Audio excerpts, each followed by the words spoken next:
Recently, you and I and a bunch of our friends went camping. Yes, we did. We did get rained on, a few times too many in my opinion, but after one of those rain showers, we found ourselves in a little sunshine through the rain situation, just like you saw in episode 100, Akira Kurosawa's Dreams. There's the original scene there, and here's what we were treated to. Tona was there with her camera and captured it all. We decided to seize upon the moment and reenact a little fox wedding. There it is right there. Yep, they're looking. Yeah. Oh, looks like someone got caught. Well, that was our camping trip, and now I leave you with this.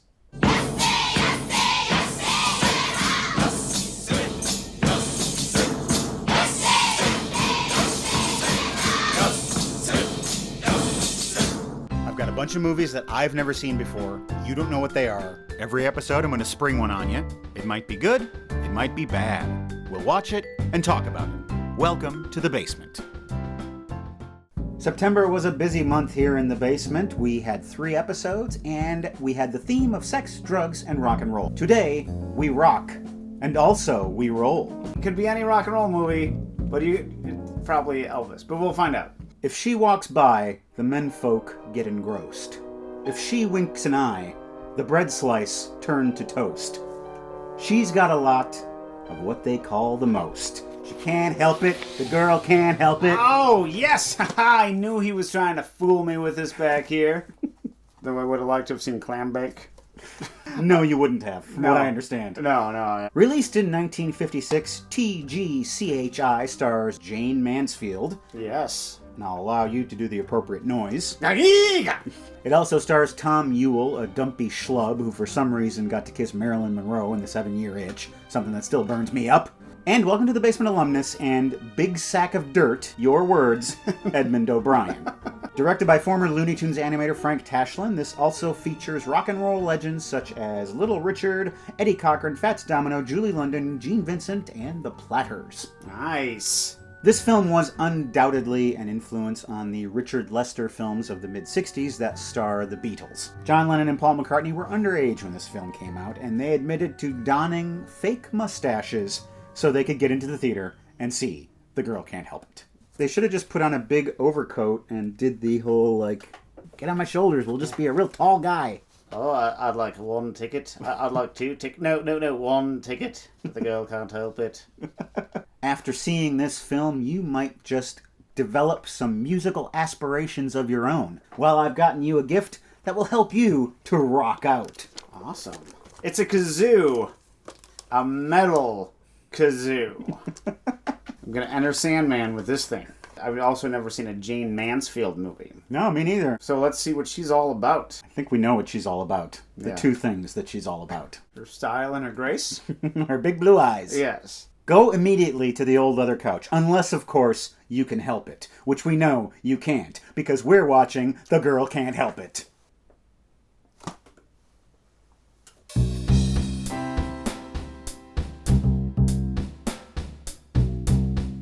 You know what's going to be the twist ending of this? The twist? The girl...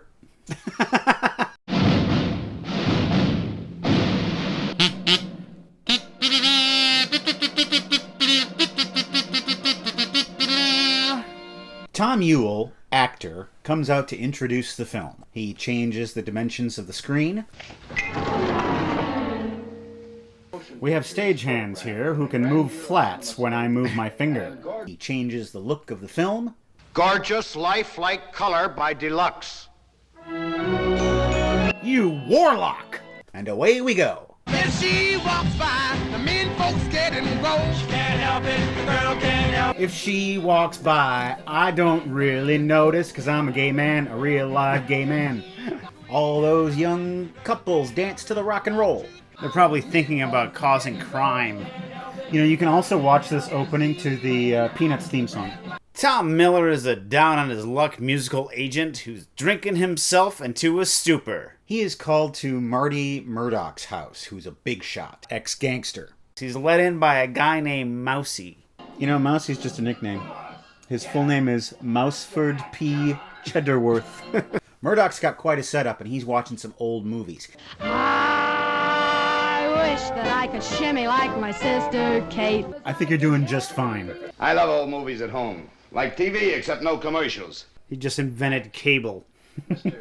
Marty's nickname is Fats. And Murdoch knows everything about Tom Miller. You never mix business with pleasure. Kept your hands off the lady clients. Even when they shimmied like your sister Kate. No one can resist a good Kate shimmy. Nobody remembers Fats no more, Tommy boy. Fats, Tommy Boy, Chris Farley. It all makes sense now. But he's got this new gal, Jerry Jordan. You're gonna make her into a star. He's not gonna marry some no one. He wants to marry a big-time singer. So make her a singer. Here's $10,000 as an advance. He says, I'll do it. Tom finally meets Jerry. I'll beat it before she shows. Boy! Oh, she's giving him the ague. Yeah, Tom might be able to work with that. Tom and Jerry. See what they did there? The next day, Jerry pays a call on Tom. As she's walking down the street, all kinds of mishaps occur because she is so attractive. Be aware, the girl can't help it. The girl can't help it. Mo Green has been shot. Good morning, Mr. Miller. What are you doing in here? Why, what do you mean? Very good position of the milk bottles, Miss Mansfield. My hat's off to you. Don't worry, I'll make you breakfast. She's a great cook. How's your souffle? It's the best souffle I've ever had. No one thinks I'm equipped for motherhood. That's probably going to be the best joke in the movie. Yep. They go out to the clubs that night. To watch Little Richard. Going to the corner, pick up my sweetie pie. She's my rock and roll baby. She's the apple of my eye. She's a beard. A beard, she's a total beard. She is a beard because I am a gay man. No one knows. Imagine just being in a nightclub like this and Little Richard is right there. He's 10 feet away. You're right there. You're that lady there. He's going to let Jerry strut her stuff around. She walks across the room. Guys are getting poked in the eyes. In front of the manager. If he says anything to you, say... Ask my agent. Ask my agent. He's going to let the people come to him. You couldn't meet her price, Lucas. Should continue. Talk to my agent. He takes her to all the clubs in town and lets her walk around in front of the managers, and their eyes bug out. They want a piece of this action. It's been a long night, and so they go home. Hey, I got that. Julie is your name. I got that in vinyl. Ah. He puts on a Julie London record. I predict that Julie London will appear to him as a drunken hallucination. Yeah! He sees Julie everywhere. He turns on the radio. He finds out Julie London has been killed. He and Julie London have a past, but we'll get to that later. Back to hell, Julie London. Shake not thy gory locks at me. Look who's here, folks. Look who's here. The cat can't help it. She sings. That's what she does. Theoretically. She's got a great pair of lungs. Guy. They're driving out to see Fats. Jerry has a surprise for Tom. They're going to have a picnic on the beach. I'll undress. Undress? Jerry, now wait. That bush is perfect. Stay there. Mwah. I love you, buddy. I'm sorry I stepped on your paw. He's sensitive that I shouldn't have brought it up. They finally exploded. Take that, you no good skeet. It's a good thing Lil Jon isn't here, because he'd just be going skeet, skeet, skeet all the time, just nonstop. If a girl's gonna make it big in show business, she's got to be... not able to help it. And it comes out that Tom used to manage Julie London. and she left him, and it haunts him. He decides he wants to actually hear what this woman sounds like. They go off to this music academy. Gene Vincent and his Blue Caps happen to be there doing a number. The name makes sense now that I'm seeing them in Technicolor. We gotta get bound down to work. Jerry says, all right. They try to do some scales to see what Jerry's range is. Turns out Jerry's range is...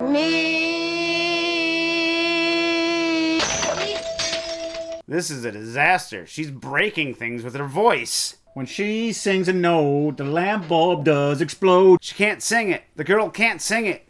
I guess this whole thing's not gonna work. And you don't have to be in show business. Gene Vincent storms in. We are trying to work in there. Fats won't take no for an answer. Telling you I stink, stink, You don't stink. You glow. Phone call. Put it on Channel 2, that's the matter. Channel 2? Public access? It's a community calendar. Watch the television! Look at this Eddie Cochran kid. He doesn't have a trained voice, but he's a big star because he's got a new thing. We just got to find out what Jerry's new thing is. You cut a record with it tomorrow. When Fats was in stir, killed time by writing songs about being in prison. And how about Rock Around the Rock Pile? I'll allow Fats to sing it for you. 1 rock, 2 rocks, 3 rocks. This one could actually work. For Jerry and for Ray Anthony and his orchestra. You see, Ray and the band are really good, and they've got a special part for Jerry to do that will make her lack of singing ability a moot point. Where the hell the siren blow? It's Thanksgiving. Jerry makes a big turkey, but then Fats is at the door. Uh-oh, Fats doesn't like it when she cooks, so she's got to hide the turkey. Fats comes in and says, I'm taking you out for turkey. She's like, ugh. But Fats tells Mousy to go hide in the basement and make sure that things are on the up and up between Tom and Jerry because he thinks there's a romance between them. Jerry. That night, Jerry receives a call from Tom, and they make a little whoopee over the phone. Mousy realizes that this is true love, and what she has with Fats is not.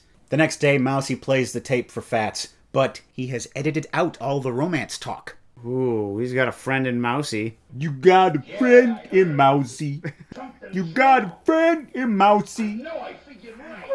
When you have a phone call that's inappropriate, you edit the tape and cut out all the juicy bits.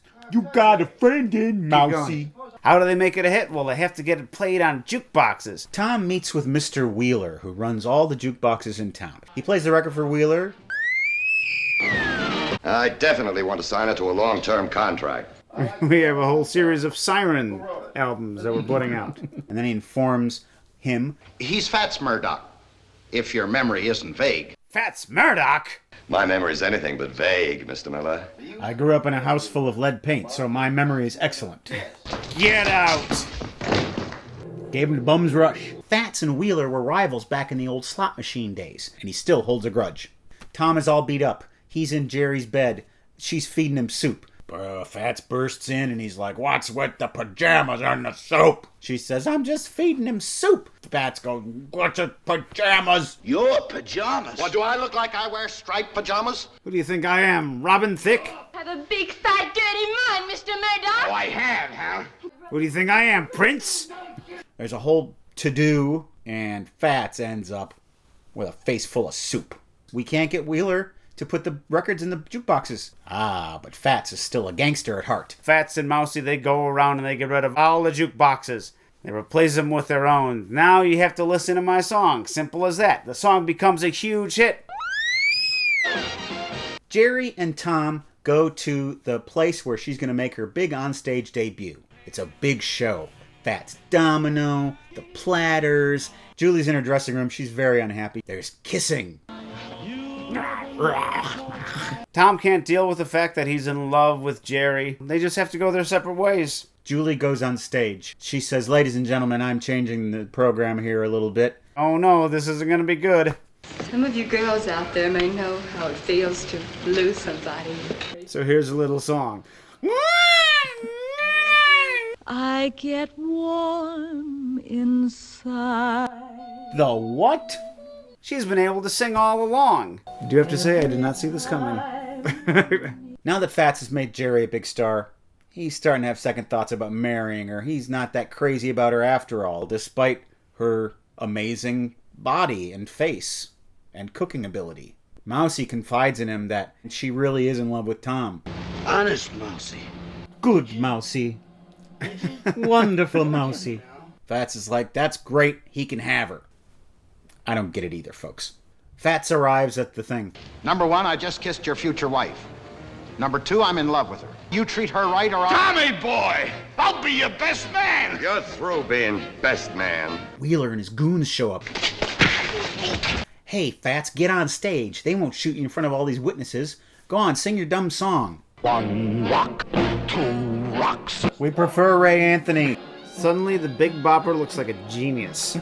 The crowd loves this sweaty dump of a man. Wheeler says, you know what?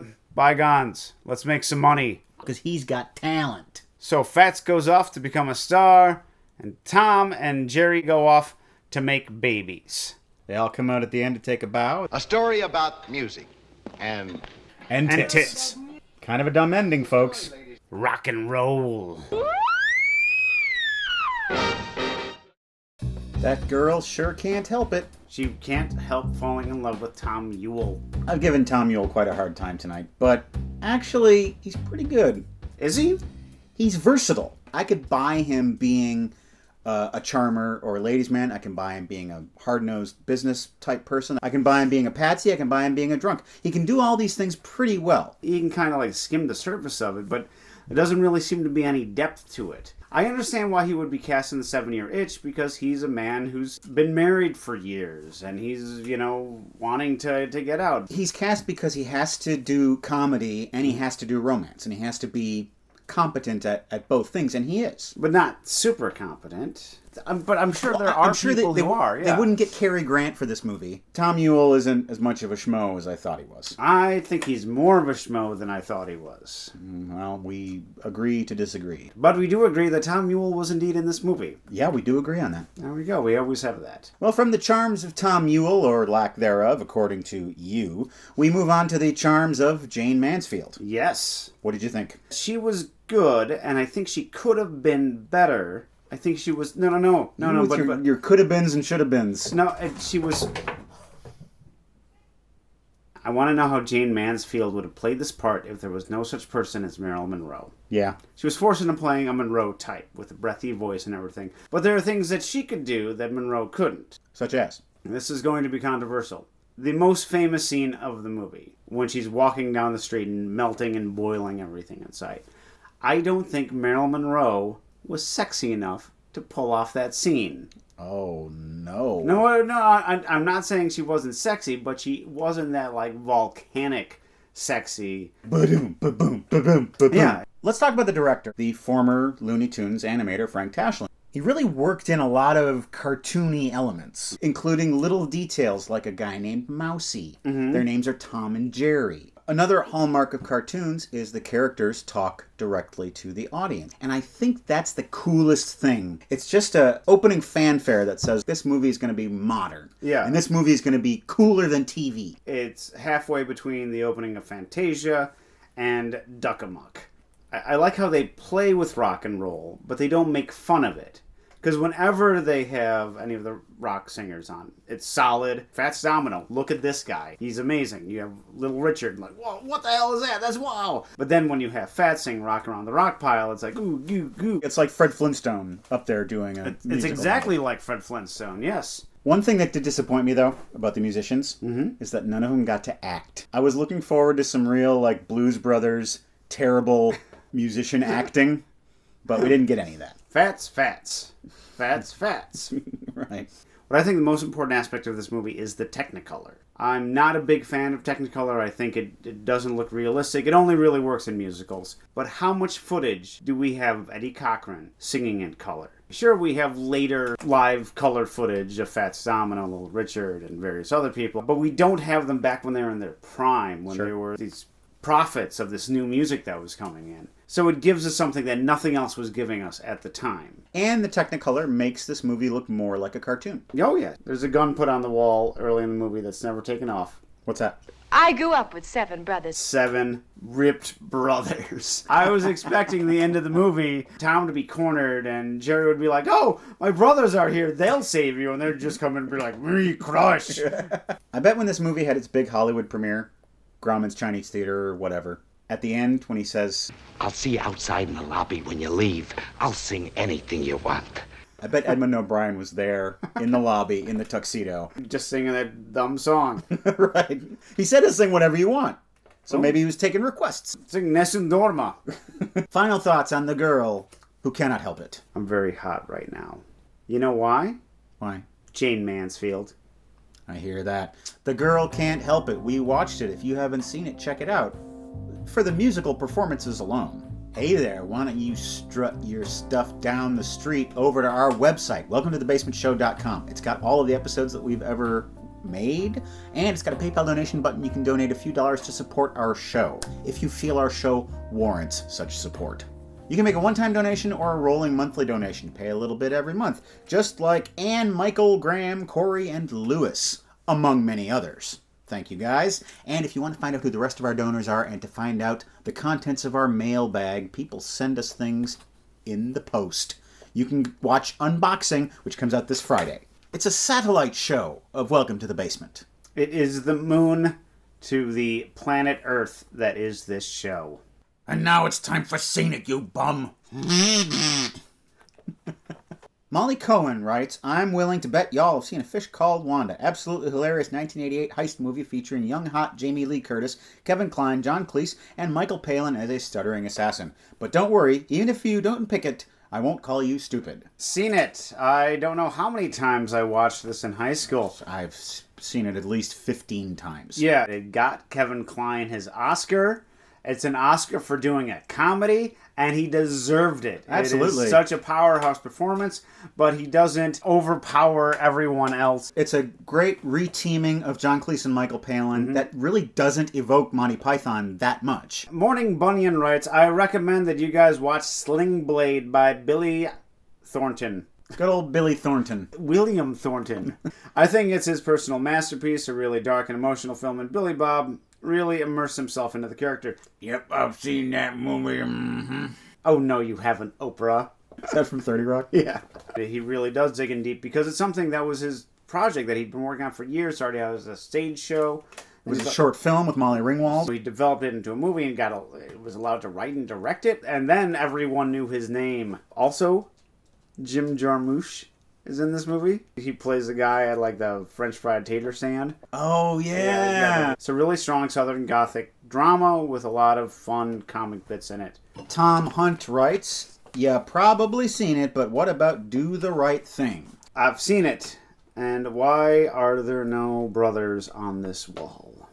Just got Michael Shannon, that's it. This movie is polarizing, it's hip, it's dangerous. Spike Lee's calling card to the world. You're going to have to reckon with me for the rest of my life. And though he's done quite a few really great movies since then, and he's done a lot of bad movies since then, nothing reaches this level of importance. And it's not just an important message movie. It's really a tapestry of this neighborhood. There are scenes that are really funny. There are scenes where people are telling jokes and having fun. There's scenes where people are just having conversations. A lot of people say that this should have been nominated for Best Picture. It should have been nominated for something. What I really think it should have been nominated for was cinematography.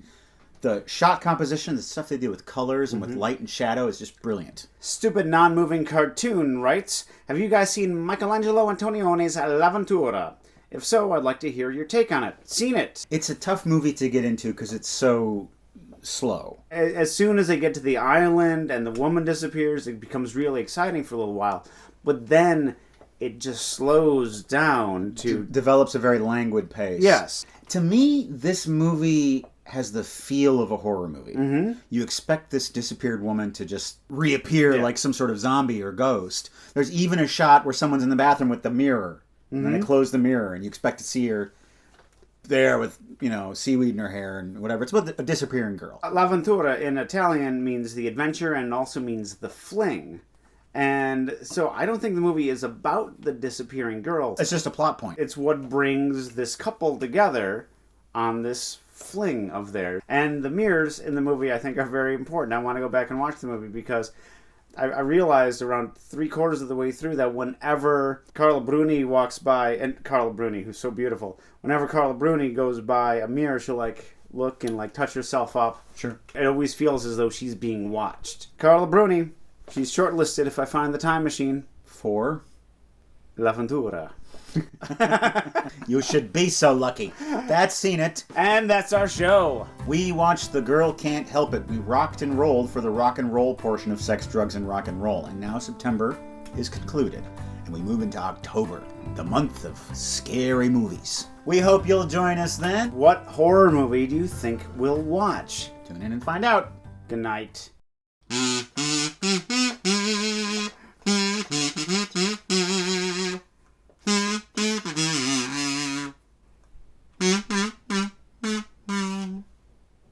Blueberry Hill. Shall I try something else? No.